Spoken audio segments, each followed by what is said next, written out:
চোখ রাখছে একেবি টিভির দিনের খবরে। ফের একবার দাম বাড়ল পিএনজি ও সিএনজির। আঞ্চলিক গ্যাস ডিস্ট্রিবিউটর সংস্থা মহানগর গ্যাস লিমিটেড শনিবার এই মূল্য বৃদ্ধির ঘোষণা করেছে। পিএনজির দাম প্রতি কেজিতে 50 পয়সা এবং সিএনজির দাম প্রতি কেজিতে 2 টাকা করে দাম বাড়ল। আবারও দাম বাড়ল জ্বালানির। এবার পিএনজি ও সিএনজির দাম বাড়ল। পিএনজির দাম প্রতি কেজিতে 50 পয়সা এবং সিএনজির দাম প্রতি কেজিতে 2 টাকা করে দাম বাড়ল। আঞ্চলিক গ্যাস ডিস্ট্রিবিউটর সংস্থা মহানগর গ্যাস লিমিটেড শনিবার এই মূল্য বৃদ্ধির ঘোষণা করেছে। তারা জানিয়েছে, মুম্বাই মেট্রোপলিটন রিজিয়নে পিএনজি ও সিএনজির দাম বাড়ানো হচ্ছে।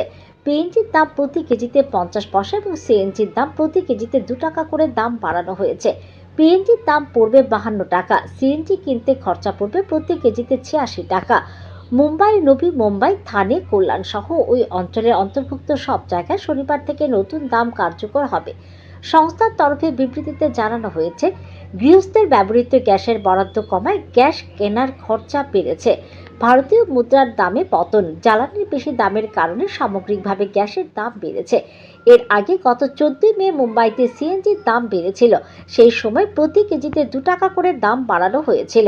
তবে লাগাতার এই মূল্য বৃদ্ধির প্রভাব পড়ছে গাড়ির মালিকদের ওপরে। অনেক প্রাইভেট গাড়ি, ট্যাক্সি, অটো সিএনজিতে চলে। ক্রমাগত দাম বাড়ায় তাদের খরচা অনেকটাই বেড়ে গিয়েছে। কেউ যাত্রীদের ভাড়া বাড়িয়ে দিয়েছেন, আর যারা ভাড়া বাড়াতে পারছেন না তারা গাড়ি কম চালাচ্ছেন জ্বালানির সাশ্রয় করতে।